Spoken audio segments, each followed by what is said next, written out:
انکار کیا انہوں نے اپنے رب کی آیات کا، اور نافرمانی کی انہوں نے اپنے رب کے رسولوں کی، اور پیروی کی انہوں نے ہر سرکش ضدی کے حکم کی،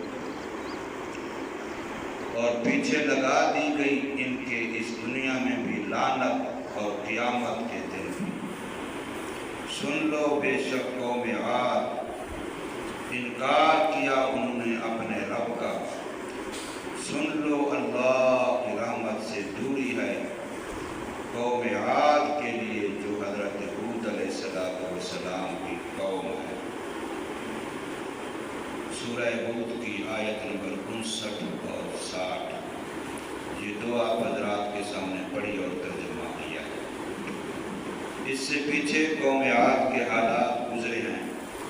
حضرت ہود علیہ السلام کی مخلصانہ، عالمانہ، ہمدردانہ دعوت کا تذکرہ بھی گزرا ہے کہ انہیں کتنے اخلاص کے ساتھ، کتنی ہمدردی کے جذبے کے ساتھ، کتنی محبت کے ساتھ قوم کو دعوت دی توحید کی، صراط مستقیم کی، اللہ کی رضا کی، جنت کی۔ تقریباً 4000 آدمیوں نے مانا، جن کے بارے میں پچھلی آیت میں آیا تھا کہ ہم نے ان لوگوں کو نجات دی، حضرت ہود علیہ السلام کے جو ساتھ تھے، جو ان پر ایمان لائے تھے۔ تو ان کے بارے میں لکھا ہے کہ وہ تقریباً 4000 آدمی تھے۔ ان کو اللہ تبارک و تعالی نے ایمان کی برکت سے، اور وہاں بھی لفظ تھا برحمت منا، کہ یہ بھی ہمارا فضل ہے، استحقاق ان کا نہیں ہے۔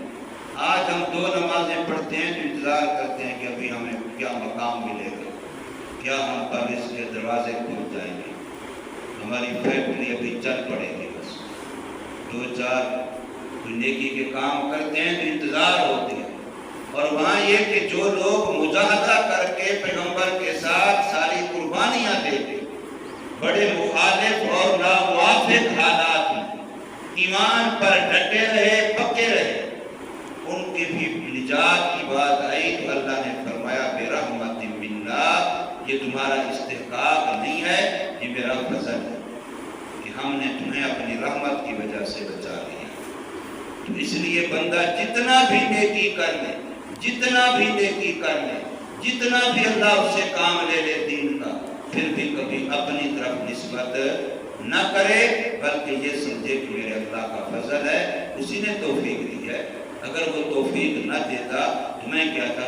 دوسرا ہے کہ جن صلاحیتوں سے، جن استعدادوں اور لیاقتوں کی بنا پر اس نے وہ کام کیا، وہ کس نے دی ہیں؟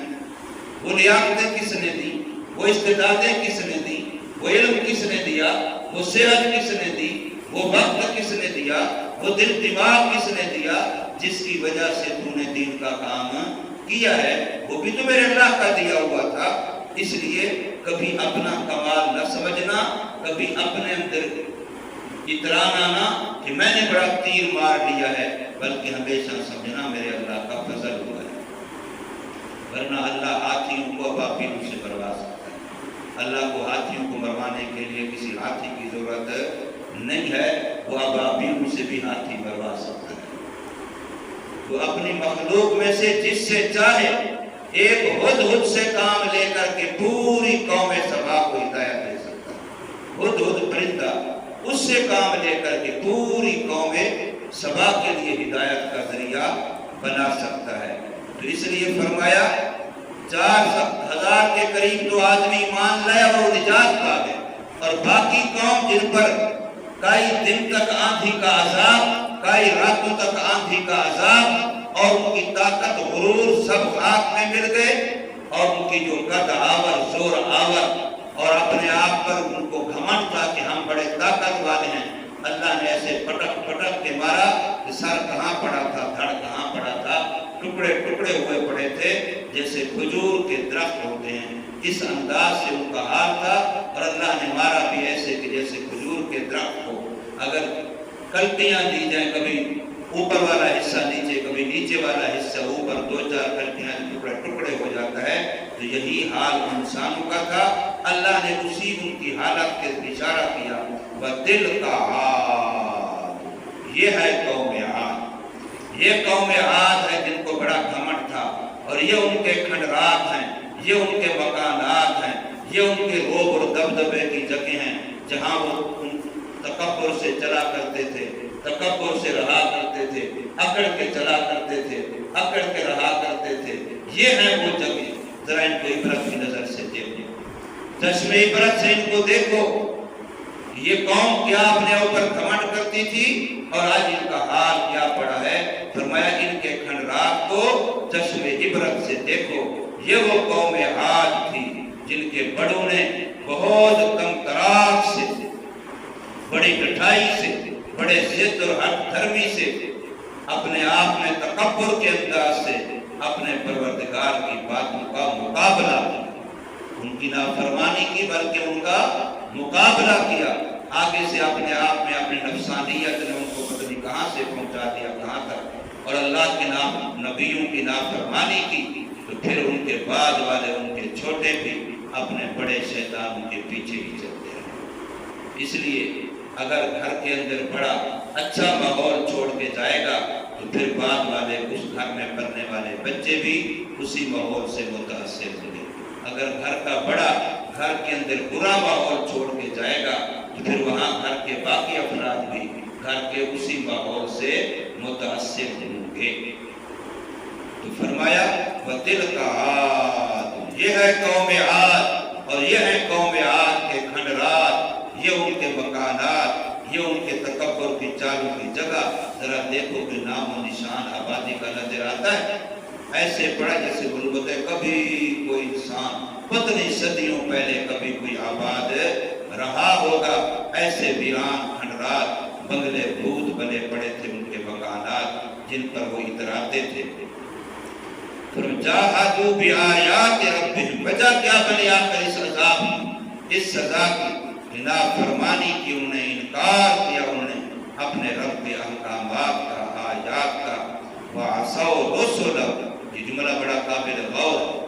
وعصوا رسلہ، اور نافرمانی کی اللہ کے رسولوں کی. سوال ہوتا ہے انہوں نے جو ایک رسول کی نافرمانی کی، ان کے بعد صرف حضرت ہود علیہ السلام آئے. اللہ فرمارے رسول جمع کا لفظ ہے تمام رسولوں کی، بہت سارے رسولوں کی نافرمانی کی. حالانکہ انہوں نے ایک حضرت ہود علیہ السلام کی نافرمانی کی، سب رسولوں کی نافرمانی تو نہیں کی. تو اللہ پاک اس کو رسول کا لفظ کیوں فرما رہے ہیں؟ تو علماء نے اس کی دو وجہ لکھی. ایک وجہ تو یہ لکھی ہے کہ حضرت ہود علیہ السلام کو بھی نہیں مانا، اور ان سے پہلے جتنے انبیاء گزرے تھے ان کو بھی نہیں مانا، لہذا رسول کا لفظ اس لیے بولا گیا. اور دوسری وجہ یہ کہ اللہ کا ضابطہ یہ ہے کہ جو بندہ دین کی جو ضروریات ہیں جن کو ہم ایمانیات کہتے ہیں، اعتقادیات کہتے ہیں، ان میں سے کسی ایک کا بھی انکار کرے گا تو وہ سب کا منکر سمجھا جائے گا. کسی ایک عقیدہ حق کا انکار وہ سب کا انکار ہے. کسی ایک نبی کا انکار وہ سب کا انکار ہے. کسی ایک کتاب کا انکار وہ سب کا انکار ہے. تو اس لیے انہوں نے بظاہر تو نافرمانی ایک رسول نبی حضرت ہود کی، لیکن اس کی ضمن میں گویا انہوں نے تمام رسولوں کی نافرمانی. ایک کا انکار مستلزم ہے سب کے انکار کو. اس لیے فرمایا وعصوا رسلہ، اور نافرمانی کی انہیں اللہ کے رسولوں کی. واتبعوا امرہ، اور پیچھے لگے وہ ضدی سرکش ان لوگوں کے حکم جو ان سے پہلے گزرے، سرکش اور ضدی، یہ انہی کے پیچھے لگے. ہر وہ بندہ سرکش اور ضدی ہے جو اللہ کے نبی کی دعوت کے مقابلے میں اپنی مرضی کرتا ہے، وہ ضدی ہے. اور جو اللہ کے حکم کے مقابلے میں اپنے خواہش کے پیچھے لگتا ہے، یہ سرکش ہے. وَأُتْبِعُوا فِي هَٰذِهِ الدُّنْيَا لَعْنَةً وَيَوْمَ الْقِيَامَةِ، فرمایا دنیا میں بھی جب بھی ان کا تذکرہ ہوگا لعنت کے ساتھ ہوگا، قیامت میں بھی جب یہ آئیں گے تو اللہ کی لعنت کے مشترک بن کے آئیں گے. اب یہ ہمارے لیے نصیحت ہے کہ اگر تم بھی اسی ٹکر پہ چلو گے انہی کے طرز زندگی پہ چلو گے تو وہی حال تمہارا بھی ہوگا جو حال ان کا ہوا ہے. جیسے وہ لعنت کے حقدار ہوئے پھر تمہارے اوپر بھی ایسے لعنت کی پٹی چلے گی. تو اس لیے فرمایا کہ اللہ پاک نے ان کے پیچھے چسپاں کر دی، لگا دی ہے لعنت دنیا کی زندگی میں بھی اور آخرت میں بھی. اور پھر خبردار کیا آنے والوں کو کہ قیامت تک آنے والے انسانوں کان کھول کے سن لو، ان عاد کفروا ربهم، قوم عاد نے اپنے رب کا انکار کیا، اس کا کفر کیا، یہ اس کا انجام ہے. اگر تم بھی اپنے رب کی نعمتوں کی ناشکری، کفران نعمت اور اس کا انکار کرو گے تو یہی حشر تمہارا بھی ہوگا.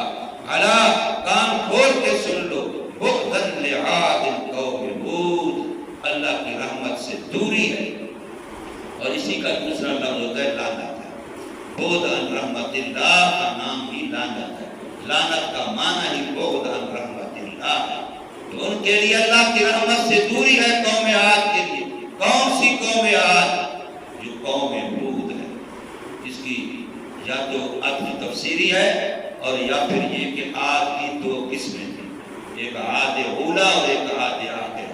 اور یہاں مراد عاد اولا ہے، حضرت ہود علیہ السلام کی بعثت عاد اولا کی طرف ہوئی تھی. تو فرمایا لعنت ہے، اللہ کی رحمت سے دوری ہے قوم عاد کے لیے جو حضرت ہود علیہ السلام کی قوم تھی. تو آخر اس لعنت کے اسباب کیا ہیں؟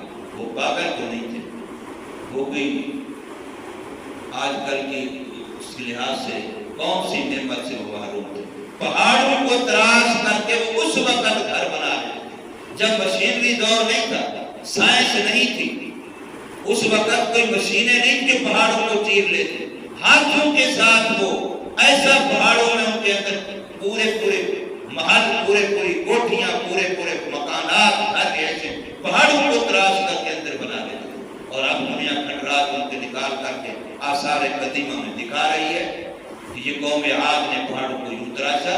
اتنی زور آور طاقتور ہنرمند قوم تھی، لیکن ان کو کوئی ان کی طاقت، کوئی ان کا ہنر، کوئی ان کی حشمت، کوئی ان کا روب و دبدبہ نہ بچا سکا.